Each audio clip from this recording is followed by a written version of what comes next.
Hey guys, this is Casual Nerdhammer, and we have the very first round of Call to Arms UB tournament. It seems to be an annual event now. I think it's on number 6. Either number 6 or number 4. I'm not great with Roman numerals.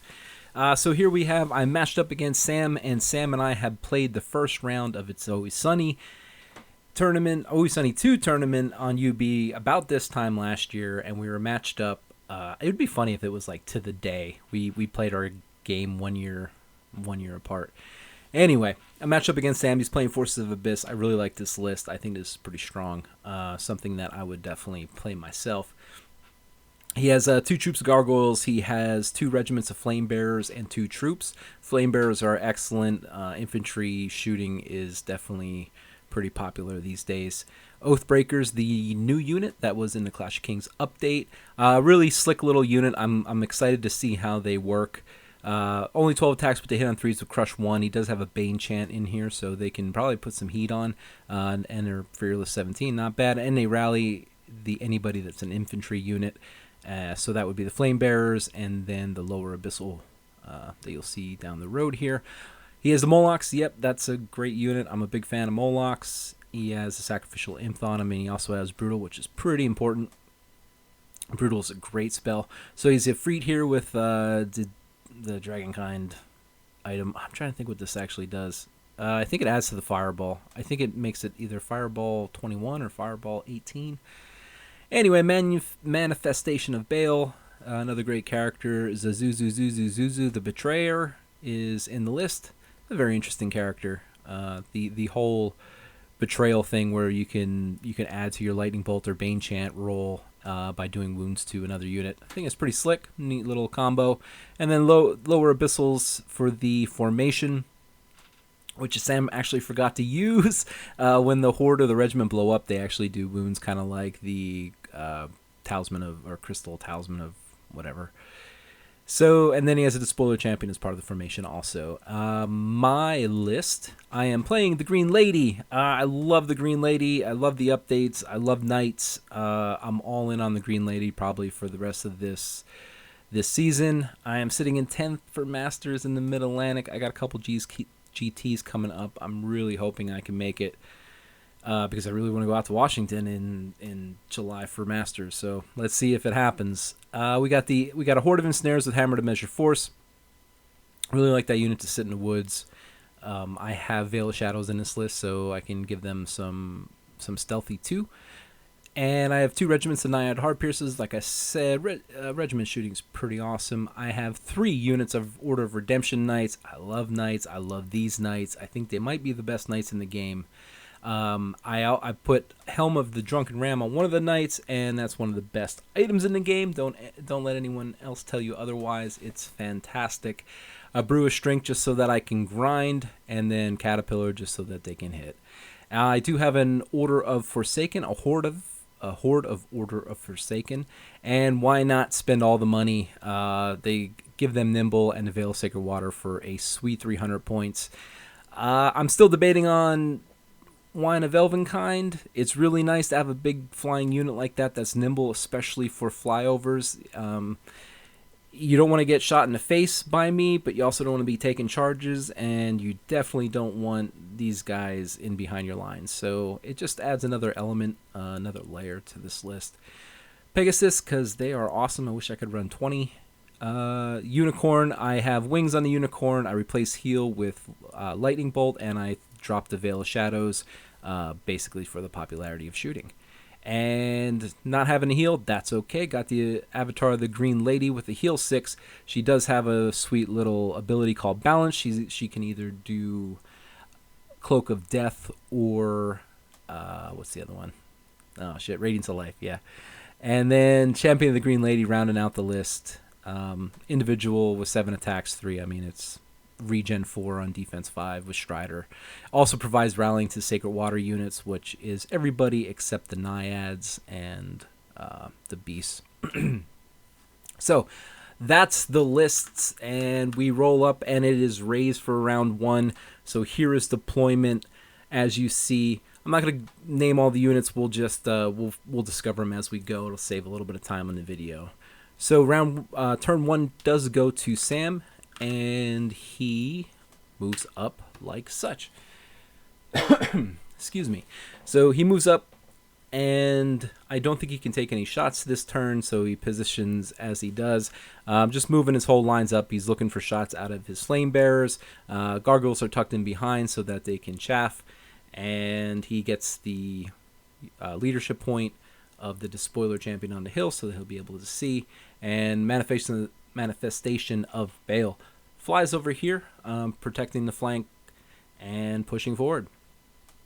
So, moving on, he shoots, and he ends up doing 4 wounds to the Drunken Ram unit, who is benefiting from rallying at the moment, but this other knight unit isn't. So as you see, he rolled a 11 for the nerve check, which would have wavered him, but the rallying did what it was supposed to do and saved that. Otherwise, as he says in the chat here, he probably should have shot the other one since they didn't have rallying. And then over here, he puts 2 knights onto 2 wounds onto the Pegasus. So there is Susu's ability. He did 4 wounds with his lightning bolt, so he had to do 4 wounds to one of his units. And moving on to my turn 1. Through my heal 6 and regen 5, I only took off 1 wound from that unit. That's unfortunate. In my shooting, I do try to get Veil of Shadows on 3 dice to go off, and it doesn't. That's unfortunate. This is the turn you really need it, because he's going to be able to shoot me next turn. So that's really a bummer. Over here, doing a little layering. These guys have decent line of sight. One mistake I kind of missed was the Seductress being able to charge here. I thought they were out of 20, but I did finagle this a couple times to make sure that the pivot was correct and I wasn't off the table or anything like that. So yeah, I left that open for him, so we'll see if he takes it. These guys on the right side, the ensnarers, I should have deployed them to the right a little bit, because when I moved up and pivoted, we kind of debated whether I was in the terrain.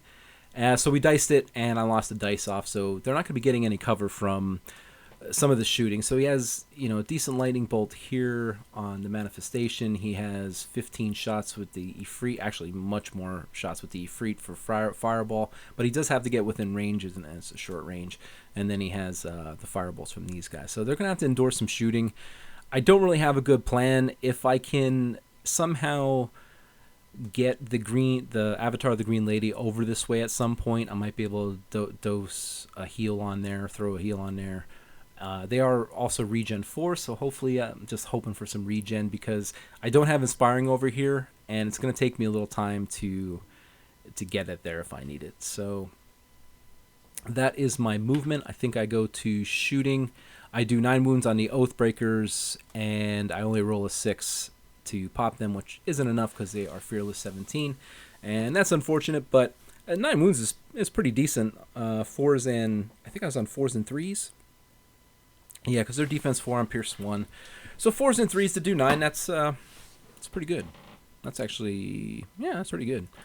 So, yeah, and then I didn't get Veil of Shadows because, I do have a Lightning Bolt 6 there, but I probably could have helped.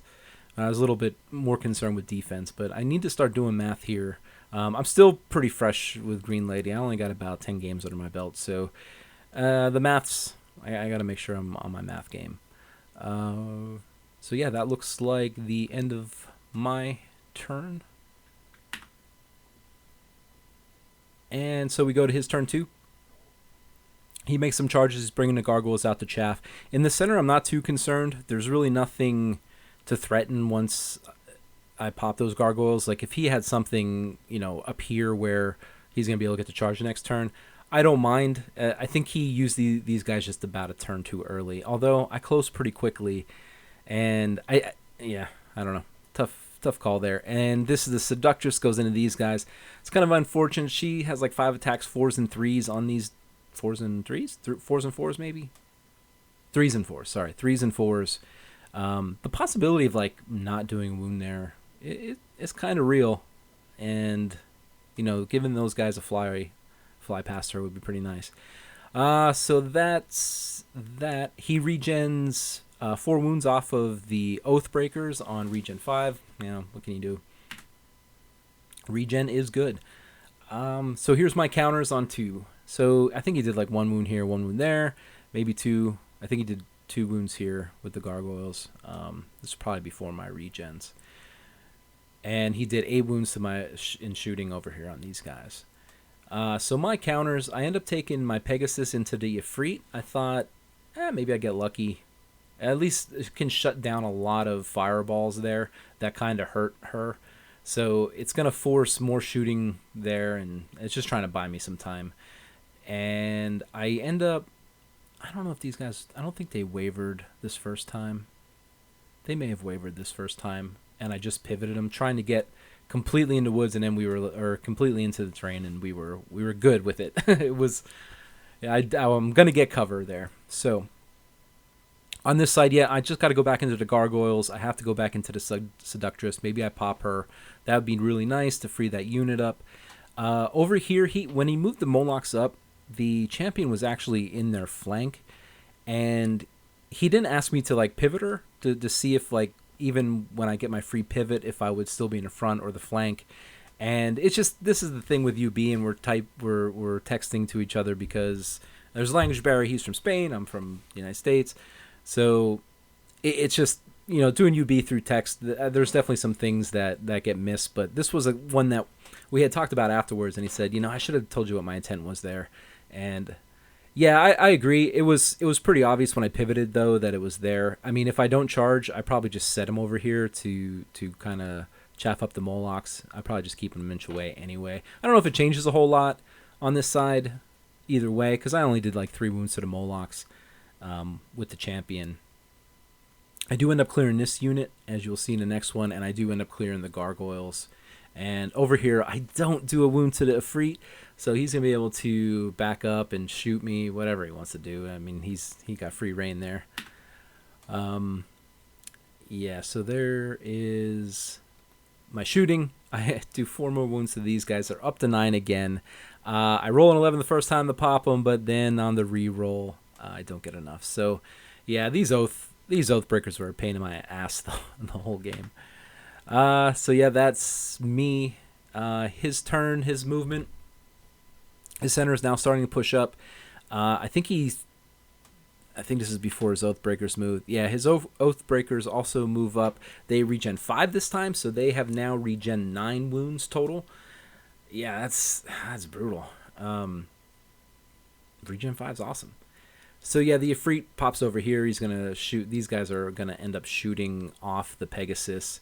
That took, the Pegasus held up this flank. And I may not have done the best moves with her, but it is what it is. And the Manifestation of Baal flies over here. I was kind of anticipating a flyover. That's why my Unicorn is there.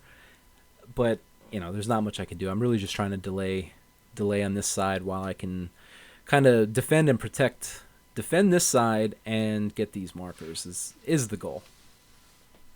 So yeah. Yep. So this is his after combats. Let me see. 9 damage. So yeah, he did 9 damage to the Green Knight with Brutal, and he ended up rolling a 3, which without Brutal he would have been just wavered, but it was enough for the reroll, and he ends up popping the champion. Man, I hate throwing him away like that. I think it worked here, but that's an expensive unit to throw away. I'm trading, right? 210 for a Moloch's like 265. I mean, I gain a couple points on it, but it's not ideal. I should be keeping him around. Okay, so before I go to this next picture, the Seductress doesn't do a wound to the Forsaken unit, so they're going to be able to fly this turn. They won't be disordered. And so I'm going to double charge the Molochs. And then in the center here, I have my Pathfinder Knight unit, who is within 16 of the Flamebearer unit. So they're going to charge there. They already have 4 wounds on it. I figured that's a quick pop. And then I could face to the right and stare down the lines and really kind of turn this table. I take the Drunken Ram unit into the Horde. I don't know if this is the greatest play. I didn't want to be hindered here against the other Flamebearer unit, but it still might have been a better call. But anyway, I take it into the Horde. just to kind of keep them over there. There's nothing else is gonna threaten that knight unit besides that horde over there. So I don't know. It's not a terrible play. Yeah, I'm not really sure. Green Lady goes there. I just remember on the next turn that to use her Cloak of Death. Let's see. I take the Unicorn into his Manifestation of Bale. I'm just trying to do a wound to keep him grounded and kind of protect the flank here because he'll lose Nimble. He won't be able to get around. And I do some shooting. I only do 4 wounds to the Oathbreakers, and they are totally fine. I cannot kill this unit. They're just so crazy. Over here, I think this unit only went ahead 2 inches. I wasn't close enough to burn that marker, and I pivoted these guys to defend this marker and face to the east. And I do 10 wounds here. That was pretty good. They have Fury, so it doesn't really matter. 12 would have popped them, I think. So, yeah, that would have been interesting. And, yeah, so that's the end of my turn. Here's his turn 4 moving. He decides to take the Flame Bearers into the flank of the Redemption Knights, and this unit who I snake-eyed, unfortunately, are going to go into the front of the Redemption Knights. These guys go back in. He positions everything like such. He had mentioned probably should have took his Despoiler down here because these guys would then have Life Leech 3, and that would have been pretty helpful to keep them into the game. And then this Lower Abyssal Regiment goes into my Heart Piercers, and his Manifestation of Bale goes back into my guy. I think I did do a wound here, but then he regened, so that's why he can't fly over. He's just going back into the Unicorn. And then after shooting after combat, he does 4 wounds to the Unicorn and wavers her. Oh, that's such a bummer. Yeah, well, what can you do? I think I regened off all the wounds from the regen and healed all the wounds off of the Redemption Knights that the Lower Abyssal Horde had done. So I end up, the Seductress also went into the flank of the Forsaken and did a wound, which was kind of annoying. I'm not still nimble, but I only had to do 1 pivot to get in here. It was very close, but I ended up making it. And so I double charge here. I really just want to get rid of this horde. This Redemption Knight is going to go back into the Flame Bearers that have all the wounds, and this would require a 2-inch sidestep to make it. And I decided not to do it because on UB even a 67% chance kind of sucks. So I don't end up sidestepping there. So that leaves that marker out to hang for the moment. So let's see. Yeah. All right. So after that, I didn't have any shooting. Oh, I also put the Heart Piercers into the flank. I'm still trying to learn how to use these units. Probably shooting is better, but yeah. So I ended up putting him in the flank. I only did 3 wounds and didn't do anything. So on his turn, on my reforms, I pivot like such.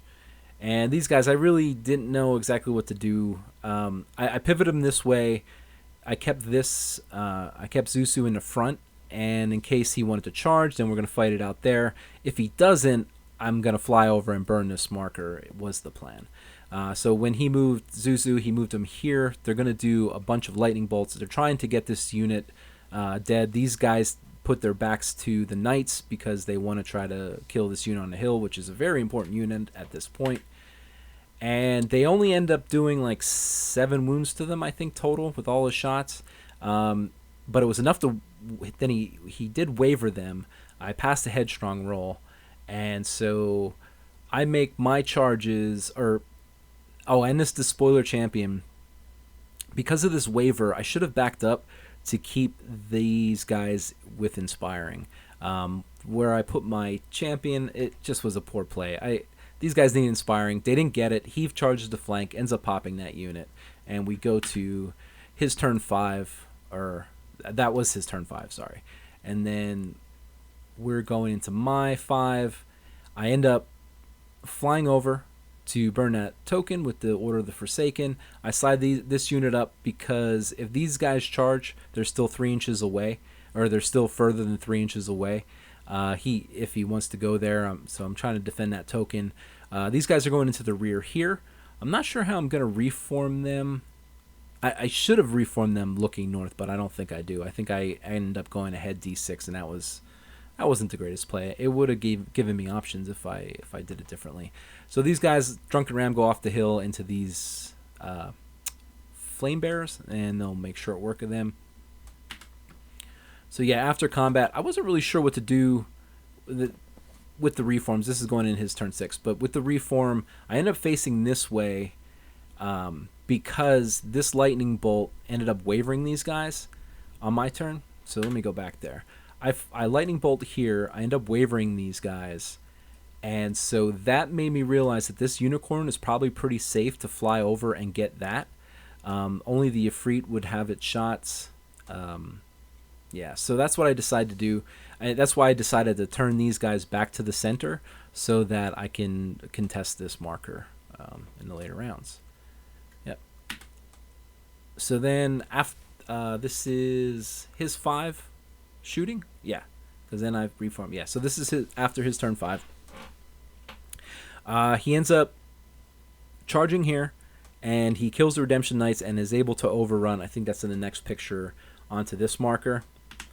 Yep, so that's combat. So that would be after combat, and then over here, he does 10 wounds with shattering from the Ifrit. So he was putting everything into them and letting this unicorn. He was giving this up. He thought, if I can stop this unit, he'll be able to have the majority of unit strength in the middle, and he'll end up winning the game. So 10 wounds with shattering, and they're 15-17. He ends up missing it by 1 and wavering this unit, and they do have headstrong. So that is absolutely huge. Absolutely huge. Because we both burned 2 markers, or 3 markers. Yep, I burned that. And so on my turn 6, I fly the unicorn down to burn that marker. I end up passing my headstrong, going into the flank of the lower abyssal regiment, and even being hindered, they loved it, and that gives me enough unit strength in the middle with 3. I just threw these guys into this guy to try to pin him in, just in case there's a turn 7. I move these guys up as far as they can, and yeah, just move. I'm just getting prepared to throw all my unit strength in the middle for turn 7. And turn 7 doesn't arise, and I end up winning this game 22-10. It's not blackjack style. I think it's like Northern Kings scoring. So I get 21-10. I don't think I deserve a 22 out of 10 or 22-10 because I don't know. I feel like Sam kind of outplayed me here, and if these knights don't survive, it's a clear win for him. But you got to roll the dice. You got to play the game out. I'm happy to get this army in this tournament. I'm going to be using pretty much using Green Lady throughout this entire tournament, and hopefully I have a 1-dayer coming up, but it's in 1995, and I think I'm just going to run Empire of Dust for that. But this is the Call of Arms round 1. I get a win. Nerd Hammer, we have 5 members in this tournament, and we went 3-1-1. So really good showing for the first round of Call to Arms out of 96 players to have Nerd Hammer with a real positive record. So anyway, thanks for watching, and we will catch you on the next one.